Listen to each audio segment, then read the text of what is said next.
사랑하는 성도 여러분, 다음 주 오후 찬양 예배가 이제 케냐 단기 선교 보고 예배로 드려지게 되겠지만, 제가 이번에 케냐를 다녀오면서 느끼고 깨닫게 된 것들을 오늘 먼저 여러분과 주일 설교를 통해서 나누고 싶은 마음이 들었습니다. 그래서 오늘 설교는 절기에 관한 설교도 아니고 그동안 해오던 강해 설교도 아니고 케냐에 대한 감상이 담긴 설교라는 것을 염두에 두시고 들어주시면 고맙겠습니다. 모든 일이 다 그렇지만 어떤 일을 계획하고 시행하고자 하면 여기에는 반드시 사람과 재정이 뒤따라야 됩니다.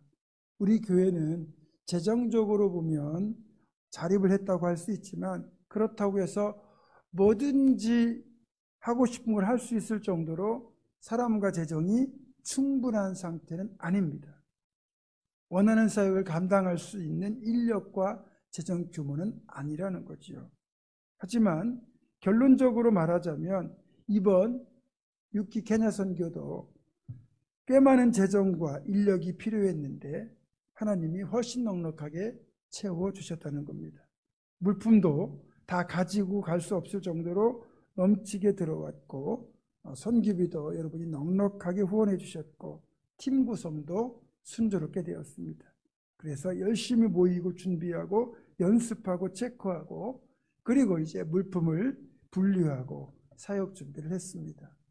그리고 지난 2월 4일 주일 저녁 예배를 마친 뒤에 인천공항에 도착해서 이제 체크인을 하는 과정에서 그런데 문제가 하나 발생했습니다. 우리가 비자를 받을 때 이제 그 선교팀원들 한 사람 한 사람의 그 생년월일을 입력하게 되는데, 그 중에 한 사람의 숫자가 한 글자가 잘못 입력이 된 상태로 비자가 발급이 되었고, 이것을 항공사 직원이 발견하고는 항공권 발급이 어렵다고 말을 하는 겁니다. 그래서 그 자리에서 급히 비자 신청을 다시 넣는 동시에 만약에 나이로비 현지에서 입국이 거절되어 다시 돌아오게 되더라도 전적으로 우리가 책임지겠다는 서약서를 쓰고는 항공권을 발급을 받았습니다. 그렇게 이제 비행기를 탔고 에티오피아의 수도인 아디스아바바에서 환승을 한 뒤에 최종적으로는 케냐 나이로비 공항에 도착을 했습니다. 이제 케냐 입국 수속을 하면서 이제 그 입국심사 직원이 숫자 하나 틀린 것 발견하지 못하기를, 그래서 무사히 통과될 수 있기를 간절히 기도했습니다. 그런데 정말 감사하게도 아무런 문제 없이 통과가 되어 전원이 무사히 케냐에 입국을 할 수 있었습니다. 이것 역시 하나님의 은혜입니다. 다음으로는 또 고비가 하나 남았는데, 우리가 가져간 물품이 무사히 세관을 통과하는 것이었습니다. 생각해 보세요. 저희가 21명이 갔는데 1인당 기내용 캐리어 하나하고, 그리고 이민 가방 23kg짜리 큰 걸 2개씩, 이렇게 21명이 큰 가방 3개씩을 끌고 공항 검색대를 지난다고 한다면 누가 보더라도 단체인 것이 분명하고 어떻게든 태클을 걸 만한 모습이 아니겠습니까? 케냐는 아직도 부정부패가 많아서 경찰이나 군인들이 소위 삥을 뜯는 일들이 흔합니다. 그러니까 그런 사람들 입장에서 보게 되면 우리 선교팀은 아주 좋은 먹잇감이라는 거죠. 당연히 검색대를 통과하고 난 뒤에 시비가 걸렸습니다. 그래서 그 사람들이 우리 그 짐을 트집 잡아서 200만 원 정도의 세금을 내야 된다는 겁니다. 그 정도 돈이 어디 있고 또 그런 데다 쓸 돈이 어디 있겠습니까? 어쨌든 결과적으로는 1시간 정도 붙잡혀 있었다가 아주 적은 금액으로 잘 해결을 할 수 있었습니다. 이것도 하나님의 은혜입니다. 그때 이제 느꼈던 생각은 그겁니다. 사실 이 모든 물건은 우리가 전부 기부, 도네이션이잖아요. 그러니까 자기 나라의 어려운 이들을 위해서 가져가는 물건인데, 공항 직원들이 자기 주머니를 채우겠다고 어떻게든 트집을 잡아서 삥을 뜯는 그 모습을 보면서 아직도 이 나라는 멀었구나 하는 안타까운 마음이 들었습니다. 그렇게 어쨌든 무사히 공항을 빠져나와서 이제 나이로비 시내에 있는 숙소로 이동했고, 컵라면으로 저녁을 때운 뒤에 이제 다시 우리 가져간 짐들을 다 쏟아붓고, 그리고 이제 우리가 이 물품을 전달해야 되는 대상별로 다시 정리를 한 뒤에 밤늦게 잠이 들었습니다. 그리고 다음날 아침 일찍 이제 우리가 예배당을 건축한 키오린바 교회가 있는 메르를 향하여 버스로 출발했습니다. 그리고 오후 5시경에 키오린바 교회에 도착을 했습니다. 저희를 기다리고 있던 키오린바 교회 성도들의 환영 속에서 짐을 내리고 숙소를 정비하고 잠을 청한 뒤에 다음날 되어서 청년들은 오전 후 인근에 있는 초등학교와 고등학교로 이제 문화사역을 다녀오게 되었고, 이기찬 장로님하고 이천규 집사님이 교회에 남아서 뜨거운 햇볕 아래서 벤치 제작에 하루 종일 매달리셨습니다. 그래서 사진에서 보시는 것처럼 멋진 벤치를 완성해 주셨습니다. 저기가 원래 동그랗게 벤치를 10년 전에 만들어주고 왔었는데 그게 다 썩어서 망가졌습니다. 그래서 이렇게 아무것도 없던 그 자리에 다시 이렇게 멋진 벤치를 하루 종일 떼학볕 아래서 제작을 해서 완성을 해주셨습니다. 수고해 주신 이기찬 장로님, 이천규 집사님 정말 고생하셨고, 또 역시 뜨거운 햇볕 아래서 학교 공연과 주방 사역을 해주신 모든 분들께도 감사를 드립니다. 그렇게 이제 메루에서 사역을 하고 셋째 날 마을잔치, 또 물품 나눔, 망고 묘목 심기를 다 하고 여장을 정리한 뒤에 이 키오린바 교회로부터 한 2시간 정도 거리에 있는 이시올로라고 하는 조금 더 케냐 북부로 이동한 지역에서 저희들이 이제 사역을 준비하기 시작했습니다. 근데 개인적인 문제가 하나 발생했어요. 저에게 염려하던 일이 발생했거든요. 제가 그 케냐에서 예배당을 건축하던 2013년도에 햇볕에 제가 많이 노출이 되고, 그때 이제 뭐 이 나무를 이렇게 다듬는 일을 했는데 일종의 이제 옷 같은 게 올라서 알러지가 몸에 좀 올라왔었거든요. 그래서 고생을 좀 했었는데, 그래서 제가 그 뒤로는 햇볕에 노출되는 걸 굉장히 조심합니다. 저 입에 이렇게 챙이 긴 모자를 쓰고 선크림도 바르고 나름 이 팔토시도 하고 조심을 했는데, 문화사역을 나간 오후에 잠시 팔토시를 안 한 적이 있거든요. 그 짧은 순간에 제가 화상을 입었고, 그것 때문에 그런지 또 햇볕 알레르기가 이시올로로 이동하면서부터 시작이 된 거예요. 그리고 제가 한 번도 겪어보지 못했을 정도로 얼굴로부터 온몸에 엄청난 두드러기 알레르기가 올라오는 거예요. 제가 어쨌든 담임 목사로서 최종적인 의사결정권자, 책임자로서 제가 제 컨디션을 제일 잘 관리해서 다른 팀원들을 잘 인솔해야 되는데, 내가 이렇게 심한 알레르기에 이제 걸리고 힘드니까 이게 선교팀에 방해가 될까 싶어서 정말 염려가 많이 되었습니다. 그리고 증세가 한 번도 겪어보지 못한 상태여서 나 혼자 한국으로 먼저 귀국해야 되나 그런 고민을 할 정도였습니다. 물론 현지는 의료 수준이 너무 떨어지기 때문에 이런 치료에 대한 부분을 그쪽에서 해결할 수 있는 상황도 아니고, 그래서 피해가 갈까봐 이 하나님 앞에 제가 제 몸에 손을 얹고 제 몸에 제가 안수기도를 했습니다. 그리고 이제 감사하게도 선교팀이 이제 준비해간 상비약 가운데, 이게 상품명을 말씀드리는 게 좀 그렇지만 지르텍이라고 하는 알러지 약을 준비해간 게 있더라고요. 그거를 이제 하나씩 복용을 하게 되는데, 이 정도의 증세면 사실은 응급실에서 주사를 맞아야 되는 상황인데, 감사하게도 이 약이 효과가 있었습니다. 그래서 조금씩 이게 호전이 되다가 결국 한국에 들어오기 전에는 싹 나았습니다. 그래서 여러분 보시기에 제가 멀쩡한 거거든요. 어쨌든 이 비상약을 선교팀으로 하여금 예비하게 하시고, 또 그 약이 제게 효과가 있어서 낫게 하신 것도 저에게는 다 하나님의 은혜입니다. 그 밖에도 선교팀 전체가 겪었던 어려움들이 있는데 막상 가니까 전기가 안 들어오는 거예요.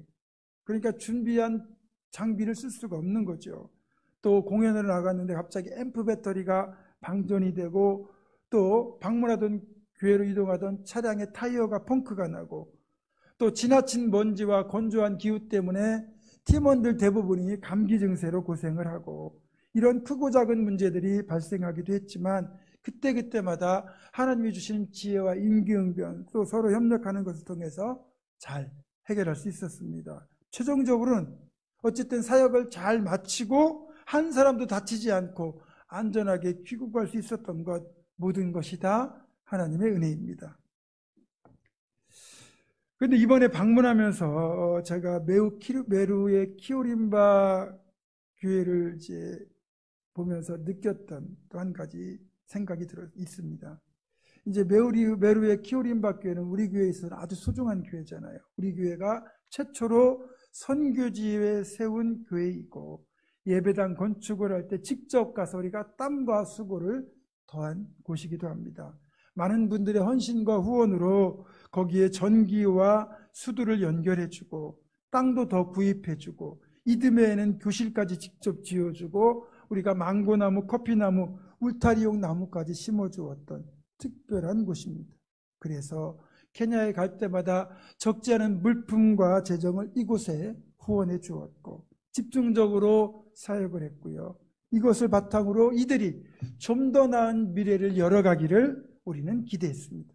그렇게 메루의 예배당을 건축하고 10년이 훌쩍 지났지만 이번 방문을 통해서 느낀 것은 성장이나 진보가 아니라 퇴보라는 안타까운 현실을 인정할 수밖에 없었습니다.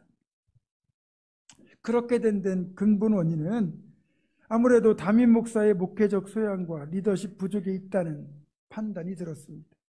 똑같이 한 드라크마씩 받았지만 어떤 이는 한 드라크마로 10드라크마를 남기고 어떤 이는 5드라크마를 남기는 반면에 어떤 이는 한 드라크마 그대로 손수건에 싸두거나 그마저도 다 까먹는 경우가 있는데 기통가 목사와 키오림바 교회가 바로 그런 모습이었다는 거죠.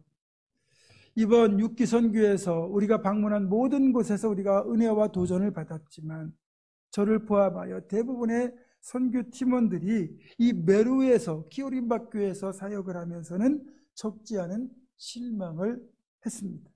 스스로 성장하지 못하고 여전히 외부의 도움에만 기대려고 하는 의존적인 모습이 많이 보였기에 이제는 메루에 대한 정을 떼고 다른 곳으로 눈을 돌리게 만드는 계기로 작용을 했다는 겁니다.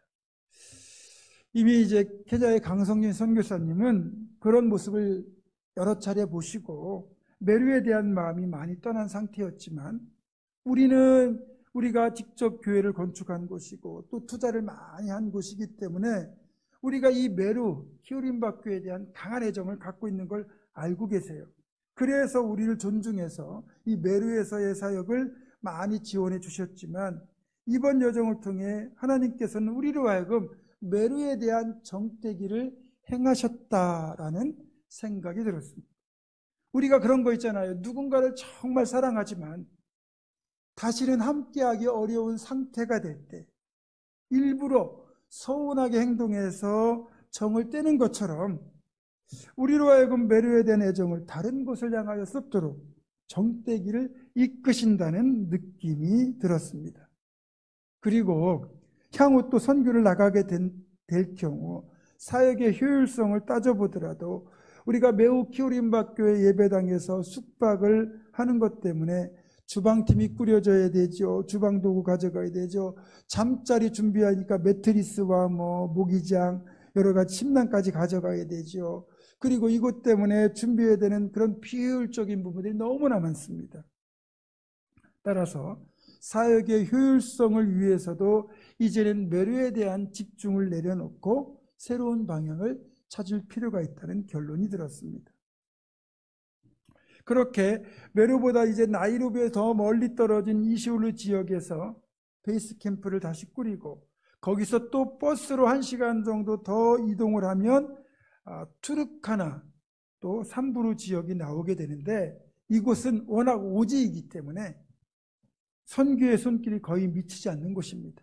그런 곳에 지난 3년간 강성진 선교사님이 한국 교회로부터 후원을 받아서 교회를 한 30개 정도, 예배당 한 30개 정도 건축을 했습니다. 물론 말씀드린 대로 엄청난 건축비가 들어가는 것은 아니고 1,000만 원에서 2,000만 원 정도 사이에 비용만 있으면 얼마든지 그들에게 필요한 예배당을 지어줄 수 있습니다.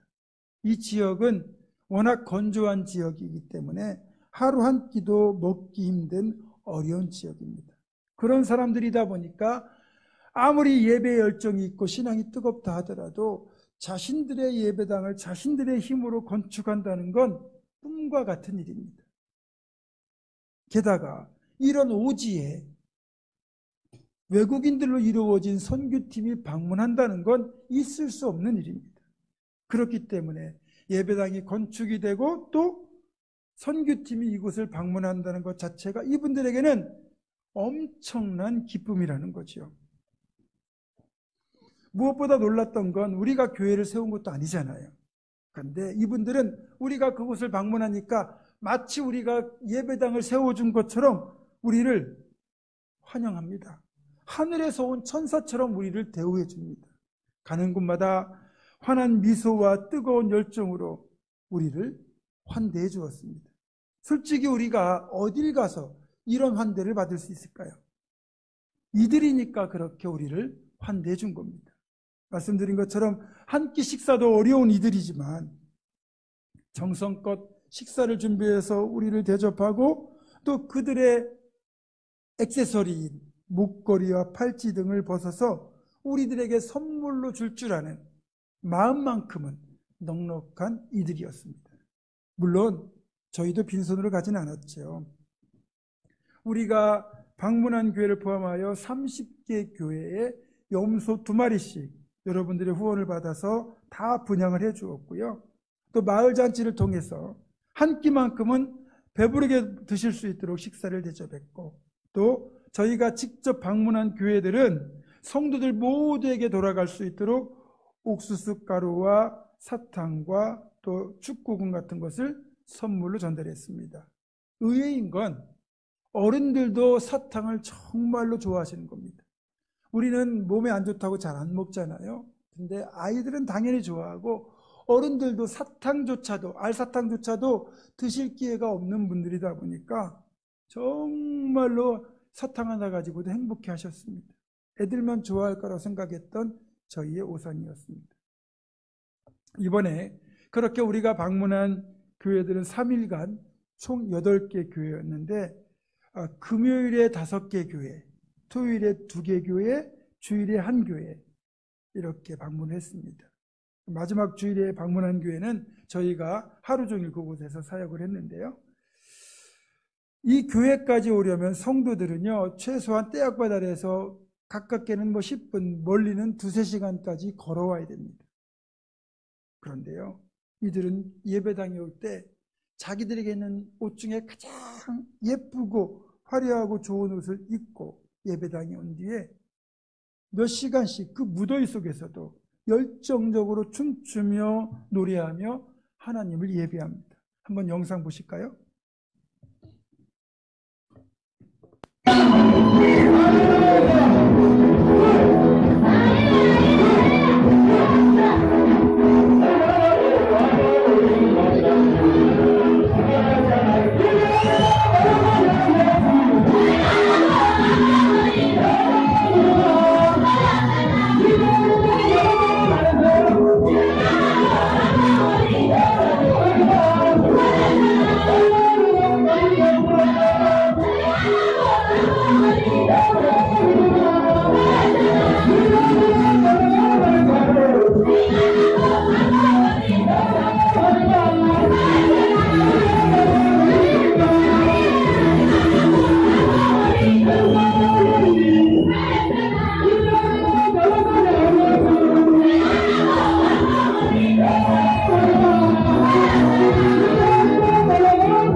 찬양대가원 어디서 본 것 같지 않으세요? 저희 찬양대가원 교체하면서 저희가 저 교회도 10벌을 선물로 드렸습니다. 너무 좋아하셨습니다. 여러분, 저희가 제가 영상으로 찍은 게 저 1분짜리인데 저희가 따로 만약에 시간이 이렇게 제약이 있다고 하지 않으면 기본적으로 2시간, 3시간은 저렇게 예배합니다.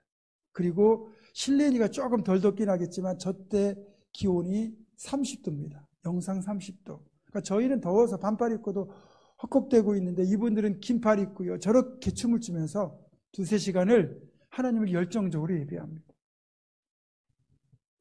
물론 그들의 문화 자체가 춤을 덩실덩실 춤추며 예배하는 문화이긴 하지만 저 모습을 보면서 여러분 그 구약성경 사무엘 하와 역대하를 보면 다윗이 예루살렘으로 언약궤를 모시고 올 때 덩실덩실 언약궤 앞에 춤췄던 거 기억하시죠? 아마 이 모습이 아니었을까? 이런 예배자의 모습은 하나님을 예배하지 않았을까? 그러면서 너무 엄숙하고 경건하게 정적인 우리 예배의 모습과 이렇게 비교가 되면서 우리는 너무 예배를 엄숙하게만 드리는 거 아닌가? 조금은 돌아보게 되었습니다. 그리고 이번 여정에서 특별히 3곳의 초등학교, 3곳의 고등학교를 방문해서 학교 사역을 했습니다. 그 중에서 특별히 인상 깊었던 학교 중 하나는 케냐를 출발하는 한국으로 돌아오는 마지막 날 방문한 나이로비에 산 2시간 거리 정도에 있는 울룰테페스라고 하는 고등학교입니다. 이 학교는 우리 교회와 같은 교단인 창동에 있는 청운교회에서 강성진 선교사님을 통해 후원해서 건축한 교회입니다. 제가 알기로는 이 학교의 교실과 기숙사까지 건축하는데 한 3억 원 정도 후원을 한 것으로 알고 있습니다. 이 학교는 교장의 리더십이 뛰어나서 학교가 케냐 전역에 명문 고등학교로 소문이 났습니다. 그래서 수백 킬로 떨어진 곳에서도 자녀를 이곳에 유학을 보낼 정도로 수준 있는 학교가 되었다고 그래요. 그러니까 우리의 도움이 케냐를 바꿀 수 있다는 거죠. 또 하나의 학교는 저희가 이시올로에서 방문했던 삼부르 지역에 있는 우아소 여자고등학교입니다. 제가 이제 고등학교로 말하지만 케냐는 학제가 우리가 좀 다릅니다. 우리는 초등학교 6년, 중학교 3년, 고등학교 3년이잖아. 이들은 프라이머리 스쿨이라고 해서 1학년부터 8학년, 그러니까 8개년이 초등학교고요. 그 다음에 세컨더리 스쿨, 그래서 우리의 고등학교에 해당되는 과정이 중3부터 고3까지 4년 과정이 있습니다. 이 우아소 세컨더리 스쿨, 고등학교라 제가 보통 번역을 하는데 저희가 사역 첫 주간 토요일 오후에 이 학교를 방문했습니다. 사진을 띄워주세요. 그래서 특별히 이제 우리 선교팀 하나씩 넘겨주시면 됩니다. 우리 청년들의 경우 이 학교 방문을 통해서 학생들의 학구열과 그들과 교제하는 시간을 통하여 많은 도전과 기쁨을 누리게 되었습니다. 지금 사진에 보는 친구가 그 우아소 여고의 학생회장인 펠리스틴인데요. 이 친구가 저희들을 맞이하며 준비한 편지에 이런 내용이 있었습니다. 2019년에 단 39명의 학생으로 설립된 우아소 여고는 여성 생식기 절단과 조혼의 위험에 처한 소녀들을 위한 성역이자 구조센터로 떠올랐습니다. 동정심, 존엄성, 존중의 가치에 뿌리를 둔 우리 학교는 엄격한 기독교 가치를 바탕으로 설립되었으며 유해한 문화적 관행으로부터 피난처를 찾는 소녀들에게 안전한 피난처를 제공합니다. 현재 많은 여학생들이 고등학교 등록금 연체 등 재정적 어려움을 겪고 있으며 이로 인해 교육에 온전히 참여할 수 있는 기회를 제한받고 있습니다. 또한 생리대와 같은 기본 필수품에 대한 접근은 학교와 집 모두에서 많은 학생들에게 여전히 긴급한 문제로 남아 있습니다. 그러므로 저는 오늘 도움이 필요한 소녀들에게 도움의 손길을 내밀어 줄 것을 촉구합니다. 학비를 충당하기 위한 재정 지원이든 건강과 복지를 보장하기 위한 생리대 기부이든 여러분의 지원이 그들의 삶에 변화를 가져올 수 있습니다. 이 글에서도 보신 것처럼 이 여학생들에게 긴급한 생필품 중 하나가 바로 생리대입니다. 감사하게도 저희가 심혈을 기울여 제작한 천생리대, 또 일회용 생리대까지 포함해서 이를 담을 수 있는 방수 파우치를 우아수 여고에 전부 전달했는데 이 여학생들이 정말로 좋아했습니다. 지금 저분이 교장인데 생리대를 이제 사용법을 설명해 주고 있는 겁니다.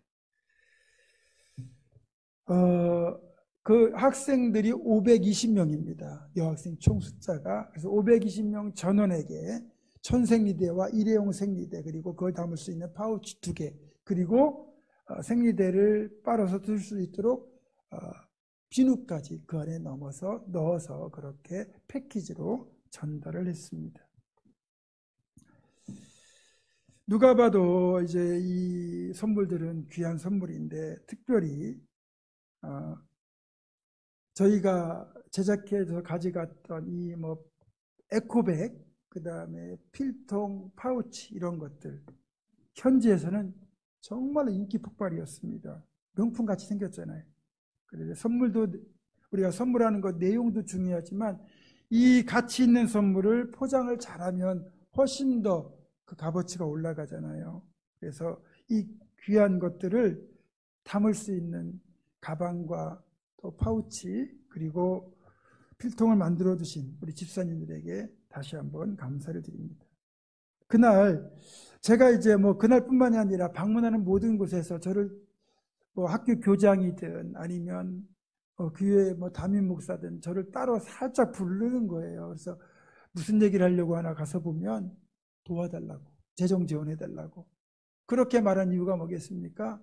이 정도의 물품을 가지고 오고 이 정도의 선교팀을 꾸리고 올 정도면 자기들 생각에는 한 그래도 1000명에서 한 2, 3천 명 정도 되는 대형 교회임이 분명하다.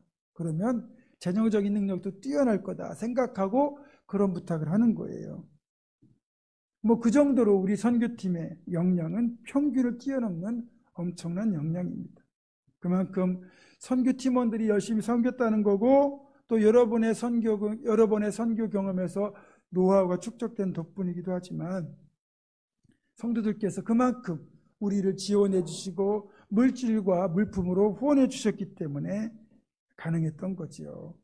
분명한 건 선교를 갈 때마다 특정 분야에서 우리가 놀라운 열매를 거두는 결과를 얻었습니다. 정말 감사한 거예요. 그럼에도 분명한 건 이제 우리 선교의 방향성은 재검토가 필요합니다. 그동안 해오던 것처럼 일방적인 물품 지원과 또 우리가 예배당을 세운 메루키오림바 교회에서의 집중사역도 좋지만, 이제는 케냐를 이끌어갈 사람을 키우고 미래 인재를 양성하는 쪽으로 선교의 방향성이 전환되어야 된다고 봅니다. 본래 바울 사도는요, 터키 동쪽, 그러니까 아시아를 향하여 선교를 계속 하려고 했습니다. 그런데 이상하게도 길이 막혀서 진행이 안 되는 겁니다. 그렇게 여러 날 고민하며 기도하던 중에 오늘 본문에 나오는 것처럼 꿈에 마게도냐 사람 한 사람이 나타나서 건너와서 자기를 도와달라는 거예요. 마케도냐는 지금의 그리스 지방에 해당합니다. 유럽 쪽이죠. 그리고 그 꿈에 나타나 그 사람이 호소하는 것을 듣고 이것이 하나님의 뜻이다 그렇게 여기고 선교의 방향을 아시아에서 유럽으로 돌리는 계기가 되었습니다. 케냐가 우리와 비슷한 점 하나는 부모들의 학구열이 높다는 겁니다. 자녀 교육만큼은 포기하지 않는다는 거예요. 나이루브 시내에 있는 마달의 빈민가를 방문해 보면 그렇게 열악한 환경인데도 학교가 많이 세워져 있고요. 또 가정 방문을 해보면 그렇게 좁은 곳, 비좁은 곳, 열악한 환경, 냄새나는 그 상황, 그리고 재정적인 어려움에도 불구하고 자녀들만큼은 학교에 보내는 걸 보았습니다. 물론 그렇게 해야 아이가 공부도 하고 점심을 학교에서 다 제공하거든요. 한 끼라도 식사를 해결할 수 있으니까 그렇게 합니다. 또 어떤 학교가 공부를 잘 가르친다 이렇게 소문이 나면 아무리 먼 곳에 있는 학교라도 자녀를 그곳으로 유학을 보낼 정도로 열정이 있습니다. 그런 열정은 분명 가득한데 현실적으로는 학교를 계속 보낼 정도의 학비 마련이 여의치 않다는 거죠.